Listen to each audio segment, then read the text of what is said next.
Greetings and welcome to the Target Hospitality First Quarter 2020 Earnings Conference Call. At this time, all participants are in a listen-only mode. A question-and-answer session will follow the formal presentation. If anyone should require operator assistance during the conference, please press *0 on your telephone keypad. As a reminder, this conference is being recorded. It is now my pleasure to introduce your host, Mark Shook, Senior Vice President, Investor Relations. Thank you, sir. You may begin. Good morning, everyone, and welcome to Target Hospitality's First Quarter 2020 Earnings Call. The press release we issued this morning outlining our first quarter results can be found in the Investors section of our website. In addition, a replay of this call will be archived on our website for a limited time. Please note the cautionary language regarding forward-looking statements contained in the press release. This same language applies to statements made on today's conference call. This call will contain time-sensitive information as well as forward-looking statements, which are only accurate as of today, May 28, 2020. Target Hospitality expressly disclaims any obligation to update or amend the information contained in this conference call to reflect events or circumstances that may arise after today's date, except as required by applicable law. For a complete list of risks and uncertainties that may affect future performance, please refer to Target Hospitality's periodic filings with the SEC. We will discuss non-GAAP financial measures on today's call. Please refer to the table in our earnings release posted in the Investors section of our website to find a reconciliation of non-GAAP financial measures referenced in today's call and their corresponding GAAP measures.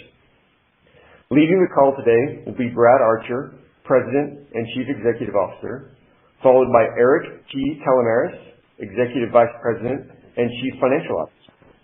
After their prepared remarks, we will be joined by Troy Schrank, Chief Commercial Officer, and open the call for questions. I'll now turn the call over to our Chief Executive Officer, Brad Archer. Thanks, Mark. Good morning, everyone, and thank you for joining us on the call today. In addition to discussing our first quarter performance, I will also touch on the cumulative steps we have taken in response to the COVID-19 pandemic and the current market conditions, as well as our priorities through the remainder of 2020. As we sit here today, we are operating in a vastly different environment than any of us could have imagined just a couple of months ago. The impact of the COVID-19 pandemic is being felt around the world and has had an unprecedented effect on the global economy. At the same time, global commodity markets are being dealt a dual shock of oil demand erosion coupled with the resulting oversupply. Amidst these headwinds, Target delivered solid first quarter results, only slightly below our expectations.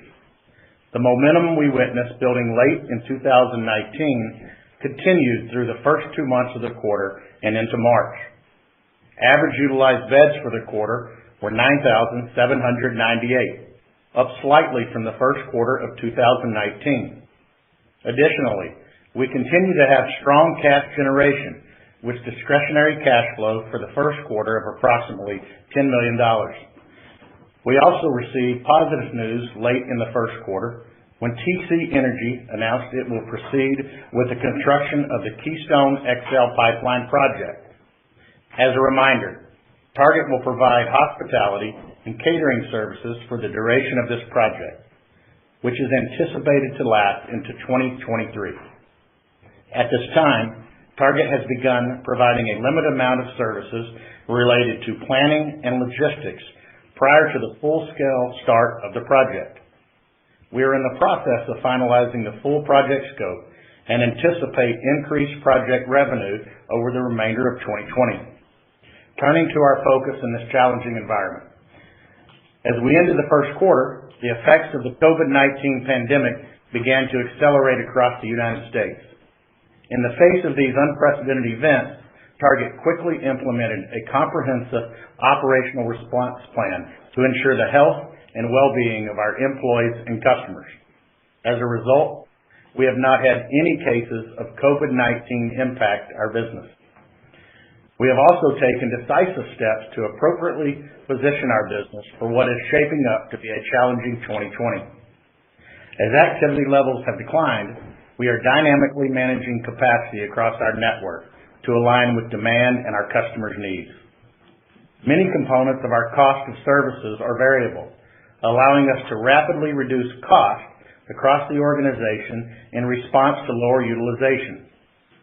All our cost containment initiatives have been taken to maintain operating leverage into 2021 and beyond, which will lead to continued cash flow visibility over the long term. We have positioned Target for long-term success, and as market dynamics evolve, there is the potential to gain additional market share as we return to a more normalized pace of activity. Although we came into 2020 with improving expectations across our business, the global pandemic and rapid decline in commodity prices has significantly altered those expectations. We are cognizant of the tremendous stress these global macro events have put on the businesses around the world, including our customers. One core principle underpinning the success of this company is its strong customer relationships. We are focused on preserving these mutually beneficial partnerships to position Target in a place of strength as activity begins to normalize. We have had discussion with our high-quality, top-tier customers regarding their existing contracts and have taken proactive steps to modify select commercial contracts for the long-term benefit of Target. These modifications utilize multi-year contract extensions to maintain contract value and provide Target greater visibility on long-term revenue and cash flow. This approach, which aligns with our larger customers' long-term investment horizons, balances ADR with contract term, providing us with consistent cash flows and solidifying contract commitments into 2024. We have maintained the integrity of these contracts while delivering a mutually beneficial outcome for Target and our customers.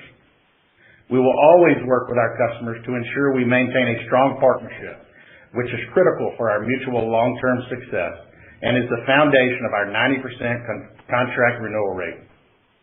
We believe these modifications accomplish this goal, while preserving Target's strong capital structure and financial position to thrive in the eventual economic recovery. While the second quarter is likely to be challenging, we do anticipate incremental improvement as we move into the back half of the year. As activity begins to progress towards normalizing, we will provide the market a revised 2020 outlook when enough clarity is available. We have created a structurally sound business with the flexibility to adapt to a rapidly changing environment. We have taken decisive steps, both operational and financially, to ensure the long-term success of Target Hospitality. As we continue to navigate these uncharted waters, we remain focused on preserving our operational flexibility, strong financial position, and liquidity. I'll now turn the call over to Eric to discuss our first quarter results and provide more detail on the steps we have taken to mitigate the financial impact in the current environment. Thank you, Brad, and good morning, everyone. I will begin with a discussion of our results, review our capital program, and conclude with details on the continued steps we are taking to mitigate the ongoing economic uncertainty. While we did experience positive momentum through most of the quarter, the combination of COVID-19 and rapid deterioration in global commodity markets modestly impacted our results late in the first quarter.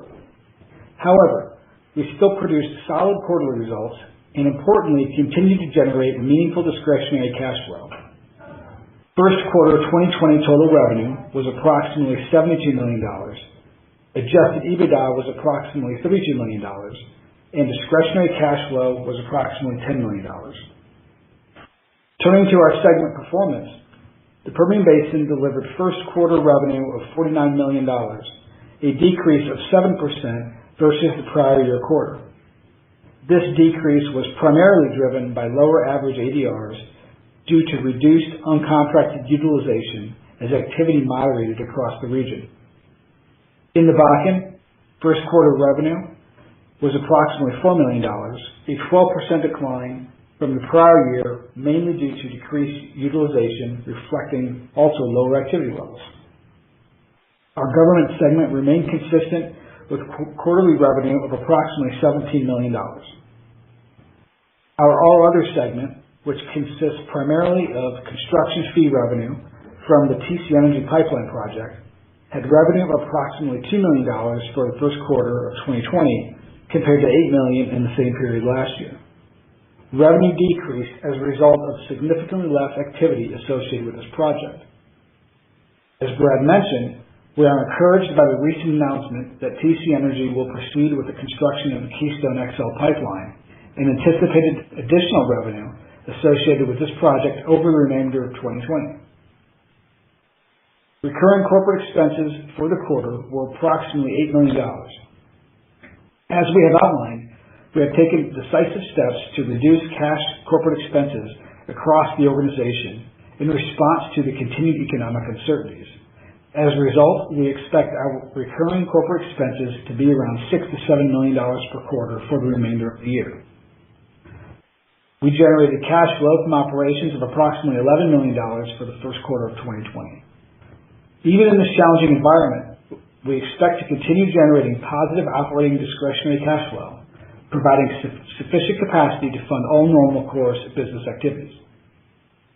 Capital expenditures for the first quarter were approximately $7 million, including $6 million related to previously announced investments in new communities and less than $1 million in maintenance capital. As a result of the deterioration in global commodity markets, we anticipated reduced activity levels.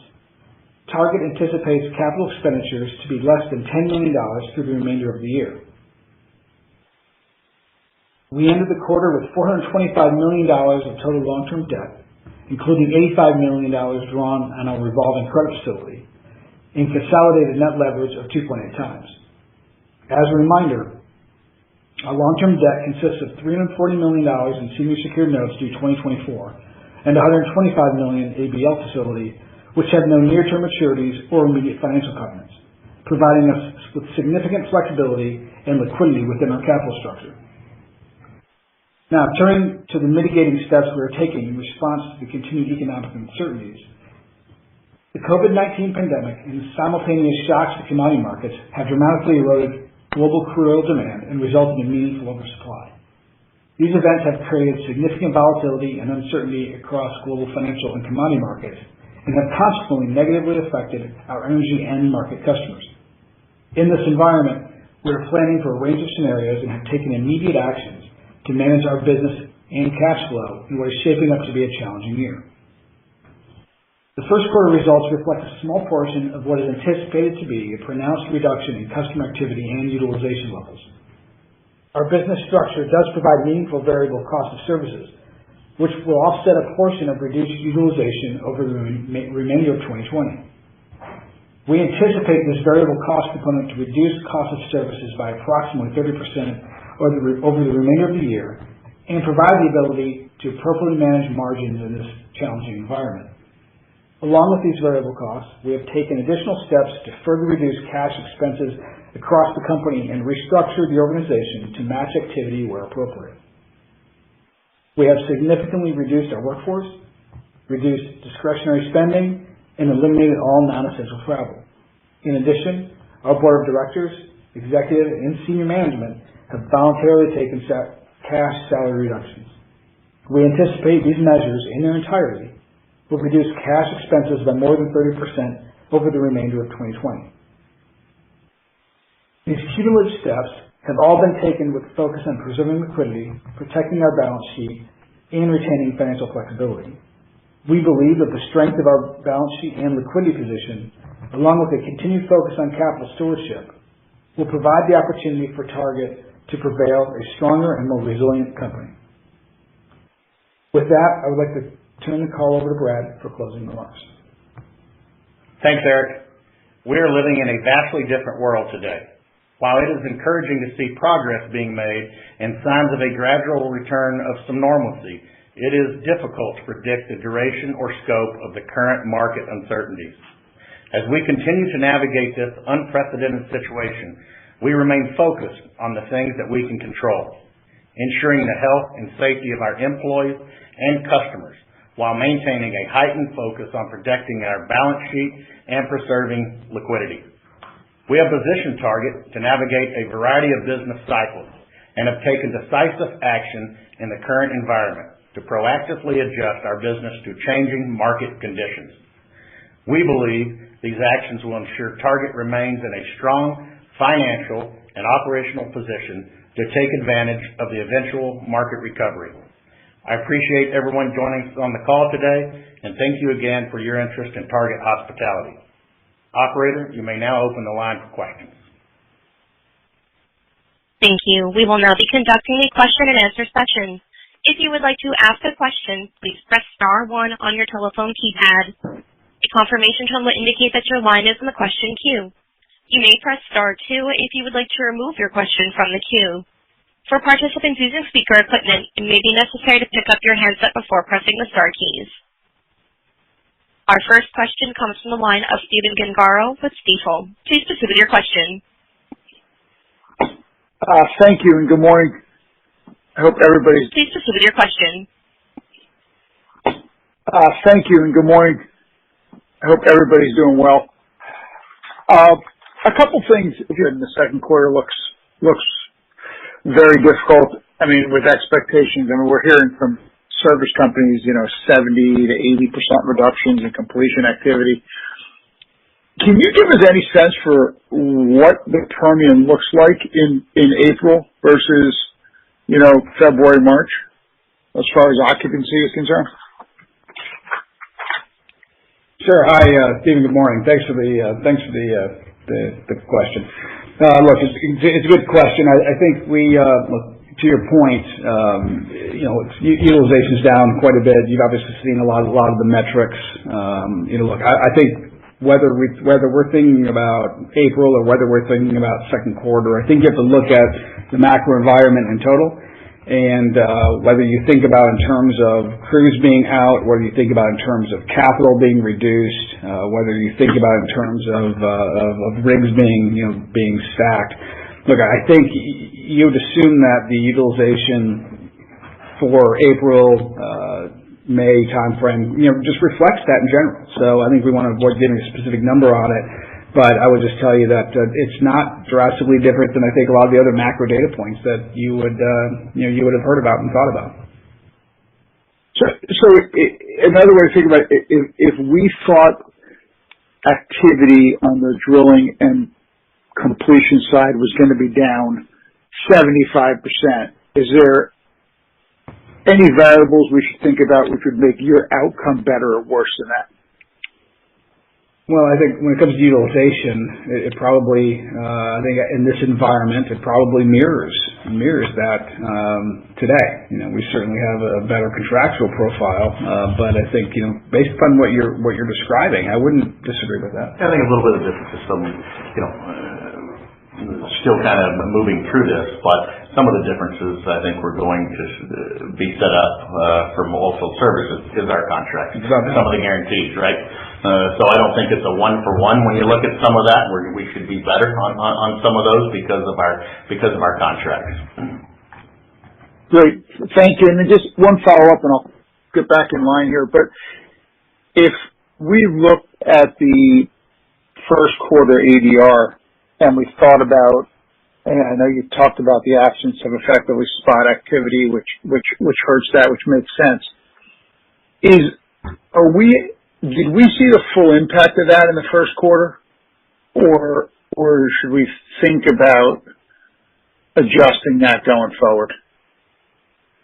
So when we think about the modifications in ADR that we saw, just say from first quarter statement, we started seeing. I'll say at a high level, the first quarter was shaping up to actually be a really nice quarter, and certainly ahead of our expectations. As we entered in the second half of March, we started to see some fairly meaningful shifts downward, largely from the transient activity that would have pulled that ADR down. When we think about that going forward, you're going to see the full effects of that really from that end of March period onward to partially through today. So I think you just saw a portion of that. Okay. Thank you. I'll pass it on and get back in line. Thanks. Thank you. Our next question comes from Jeff Grant with Northland Capital Markets. Please proceed with your question. Good morning, guys. Hi, Jeff. Was hoping, Brad, or maybe for Troy, if you guys can talk on the modified contracts, maybe dig in on that a little bit more. Can you guys touch on maybe some of the gives and takes? I mean, I guess simplistically we think that likely exchanging utilization and/or ADR for maybe some longer contract terms. So I guess just first wanted to see if we're on track with those thoughts, and maybe if we look at, I don't know, your top 10 customers or so, what percent of those have those types of conversations taken place? Sure. Hi, Jeff. Good morning. It's Eric Calamaris. A couple things. So when we looked at contracts, we were focused on a few things. So as we had some customers who wanted to have those discussions, what we were trying to balance really a handful of mechanisms. What we were trying to balance was ADR with term. I would tell you that in nearly all cases, we kept ADR flat through the contract period. But I think the biggest point to bear in mind is as we look to extend term on the contract, we came out with a contract structure that is better for Target in the long term. And I think that's going to be a significant positive. And in addition to that, we also established additional revenue commitments going out a number of years as well. So I think we have to bear those things in mind. I think when we look at the customers that we're engaging in discussions with, really we were talking about kind of the top 5, which were meaningful discussions were being had. I think in total we've had discussions with probably 30, 40, 50 customers, but I think the biggest lion's share of the revenue pool is going to be kind of the top 5. And look, we feel good about where we ended up. Certainly 2020 is going to be a difficult year, but I think when we look going forward into 2021, as we see the contract profile, we don't see it looking drastically different than what we expected coming into 2020, which I think is a positive going forward. Yeah. Hey, Jeff, this is Brad. Let me add a little bit to that, a little color.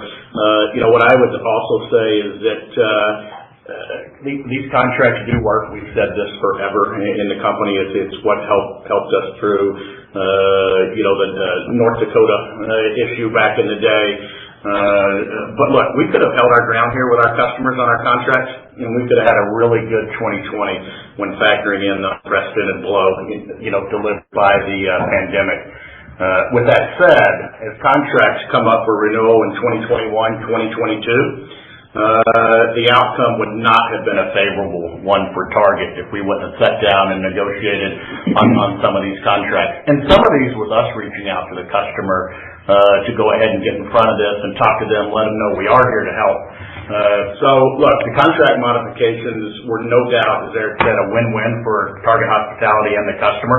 And the agreements really set us up for many years of future success. But we won't start to see this roll through until demand picks back up, hopefully in 2020. But the outer years get better no matter what on that. And as demand does get back to normal, even more so. But we were coming up on some of these contracts, just to be frank, that were coming up next year for negotiation. While we hated to see this pandemic hit, it actually solved some things that were probably going to come up next year in that. And we gave the customer what they wanted, some relief in 2020. So at the end of the day, I look at this as being a positive as we move out of 2020 and into the further years. Got it. That sounds good. I appreciate that. And for my follow-up, as you guys are kind of thinking about the right network size, and I know you don't want to obviously reconfigure the business for the demand dynamics today. But if we think about your footprint in the Permian, and just thinking about, operators maybe consolidating to certain core areas of their acreage positions, might there be any considerations to consolidate or shut down any communities, or are you guys just not seeing, that type of degradation and utilization in certain areas? Look, we've always said, good or bad, we have a lot of variable costs in this business, right? And to date, we have consolidated some of our facilities that were lower on utilization. So we wanted a higher utilization. We put two together. We were still able to service our customers and under our contract scope. And that's kind of how we've also reduced our costs. But our footprint kind of remained the same as far as the coverage on our lodges. We'll continue to do that. We think these will open back up. We look at them as a temporary. As demand comes back, utilization comes up. We built these lodges. We can open them back up within a week. But for now, what we've had to do is, consolidate some of them, get the variable cost out of it, and reduce our cost structure. Got it. I appreciate the time. Thank you. Thank you. Our next question comes from Scott Schneeberger with Oppenheimer. Please proceed with your question. Thanks. Good morning.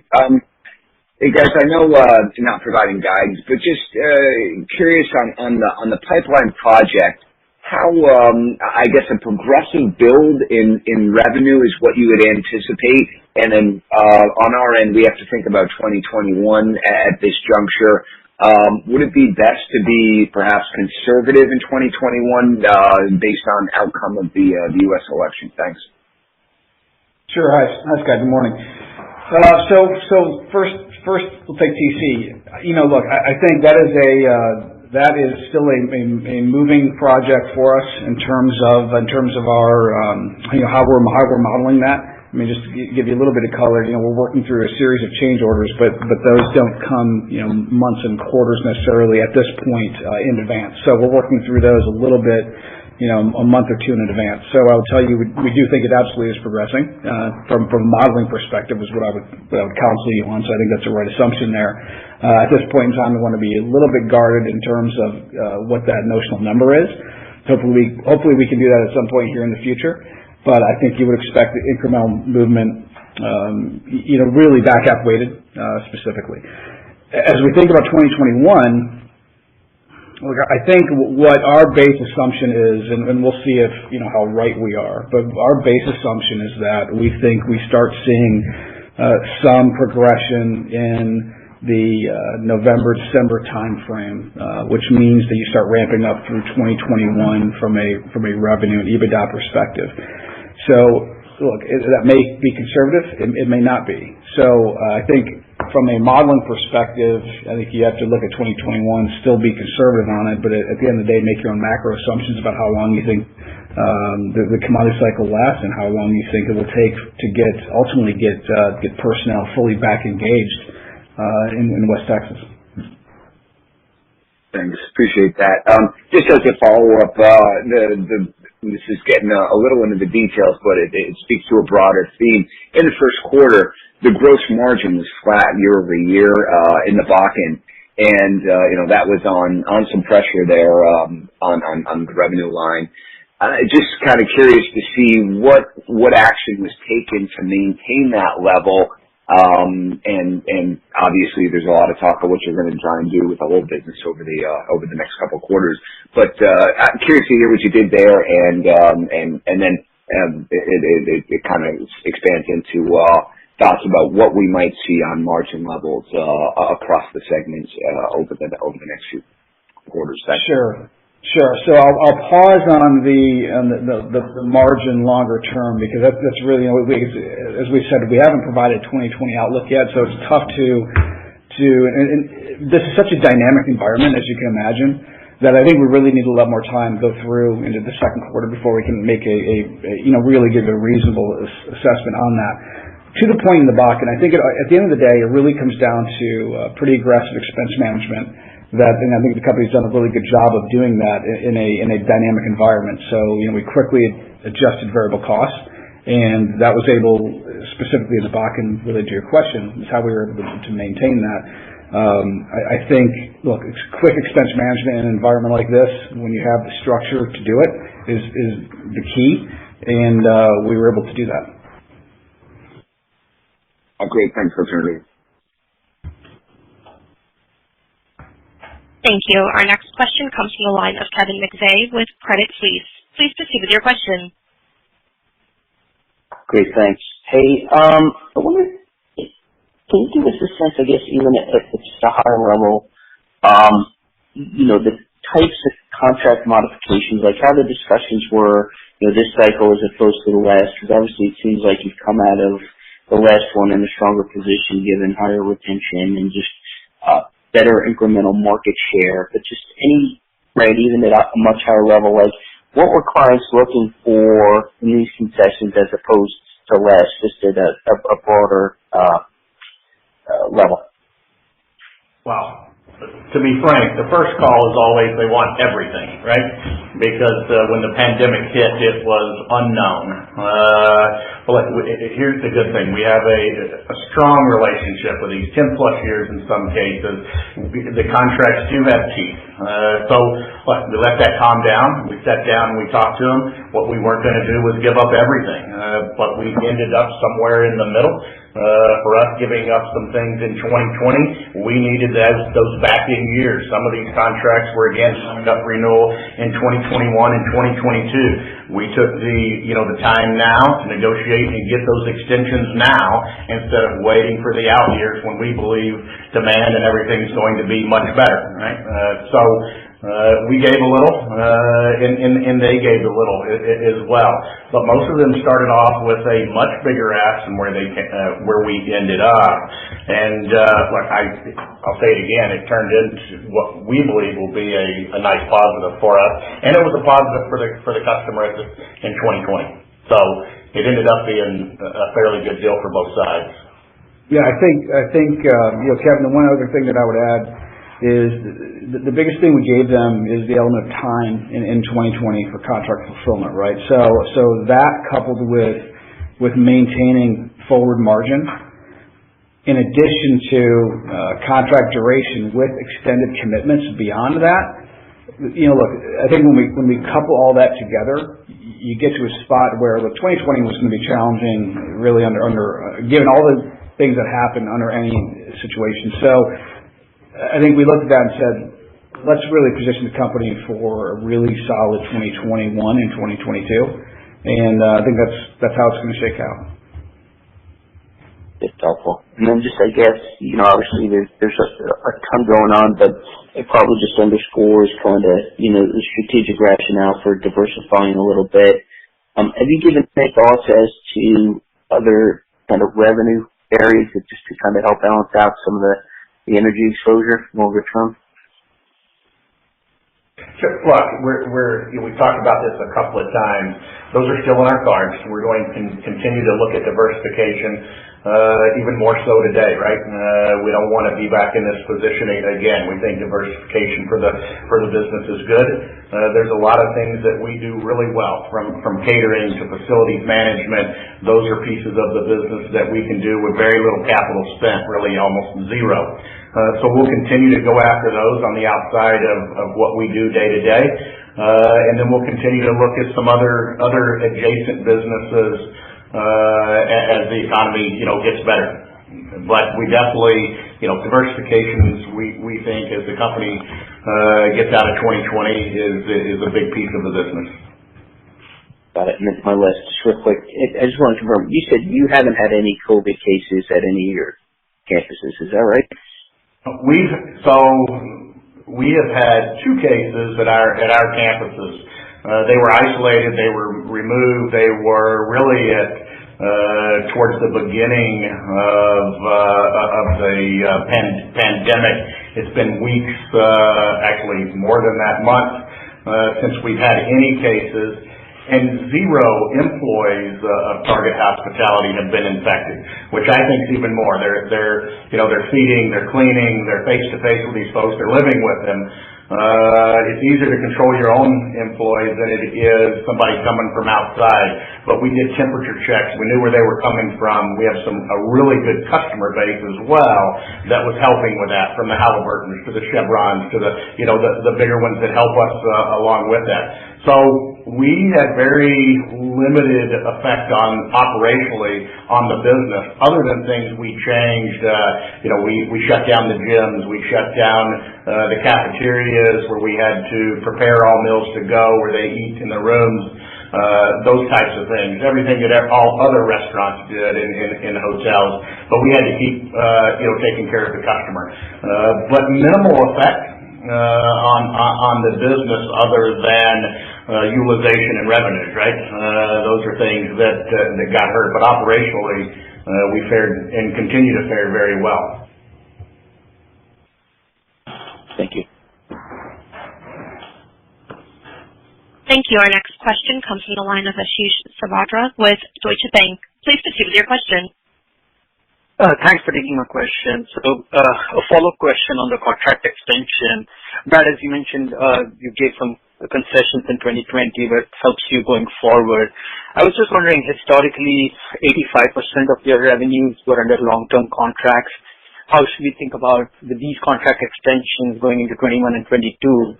Can we think about it in a similar rate? Still, do you have 85% of your revenues under contract? Sure. So, good morning. So I think the way you have to look at it is, it's really twofold, right? So there's the total contract portion, and then there's the contract portion that's under committed volumes.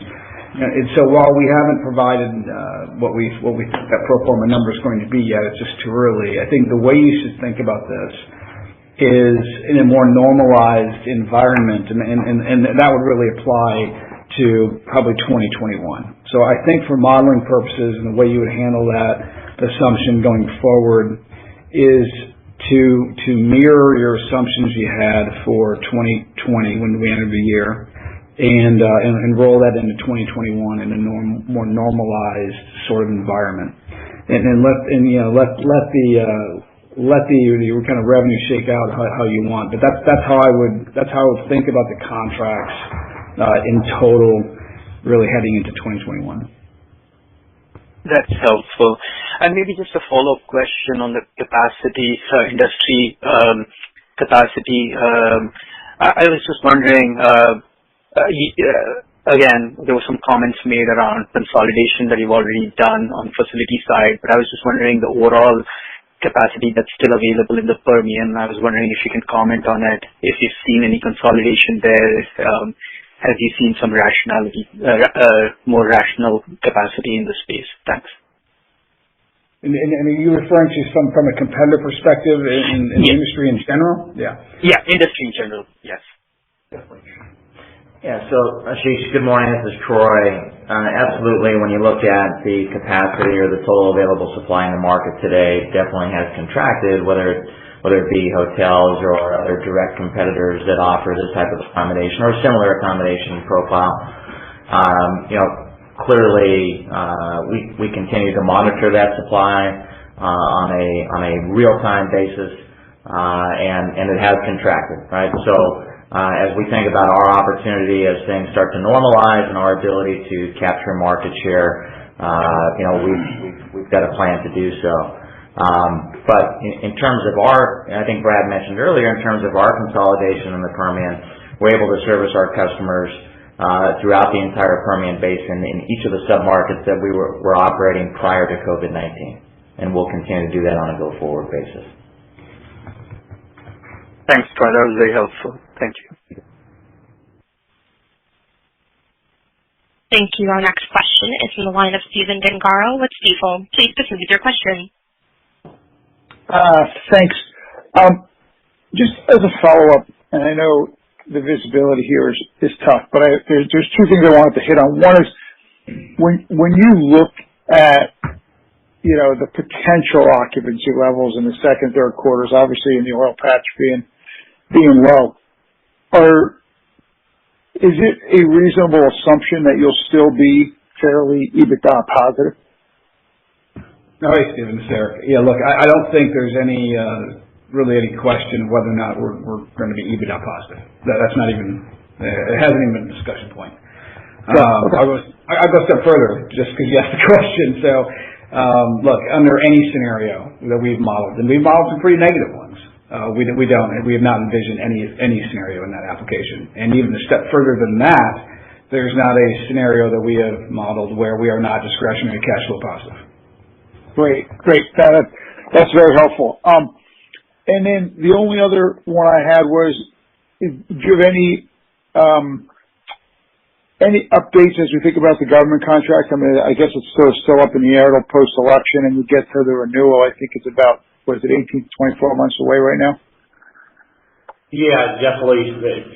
You're exactly right. And, that contract, we continue to say this on each call, it just moves along, right? It's very consistent. You can see it in the numbers. It doesn't change much. It's a well-ran facility, and we just don't see much change. Getting probably more to your question, we don't see any, negotiations until late part of the year, probably first of next year, just because there's time there to get that done. There's an election and everything else. What I would tell you is there's still a big need. It's being used and being ran as it has always been. So not much there on that government side. Thank you. And just one final one. When you talk to your customers now, and I know you gave some very good detail about, the conversations you've had, in a cost-cutting world that we're in, do you find that your value proposition is easier to sell? I mean, I understand that, hotel rates have come down, et cetera, but on a relative basis, you're still, I think, providing a better value. Does that help at all? And is it easier in an environment where these guys are so cost conscious? Look, I'll tell you this. So we balanced ADR with term. We extended the term in all cases, right? We maintain the integrity of the contract. So what I would tell you is it definitely helps in an environment like this, how we're set up. Or they would have not been willing to set and negotiate with us, and we'd have stuck with our own, the contract that we had in hand. So it does become easier in times like this. And, proof's in the pudding. We did the same thing in North Dakota, and I think it was Kevin that mentioned earlier, we ended up better as we moved out of this and became much stronger. We gained market share. We see that happening. We talk consolidation of our own lodges, but what I see is consolidation of the larger OFS companies, the larger companies in the Permian who we're already contracted with. That should help us as we move on and demand starts to come back in future years. I think the other thing you have to bear in mind, Stephen, as well, is that what Target has by far, right, the largest platform. I mean, and by 4 or 5 turns, right? So here's the other thing that's happening in commercially is that when customers are looking for long-term partners, they know Target's going to be there. And right now you look at the space, and I think what we're seeing is a lot of contraction from competitors, right? Who were there 6 months ago or 3 months ago and are no longer there today. So I think that adds a lot of value as well, realizing that who your partner's going to be with, and we offer the most cost flexibility across the platform. Oh, great. That's a lot of good detail. I appreciate it. Thank you. Thank you. We have reached the end of our question and answer session, so I'd like to turn the floor back over to Brad Archer for any additional closing comments. Yeah, I first want to thank all of the Target Hospitality team members that have been out on the front line during this pandemic. These folks are away from their families for weeks at a time, taking care of our customers to ensure they remain safe and healthy. Our frontline team members are truly what sets us apart in our industry. I also want to thank all of you for joining our call today, and we look forward to speaking again on next quarter's call. Thank you. Ladies and gentlemen, this does conclude today's teleconference. We thank you for your participation, and you may disconnect your lines at this time.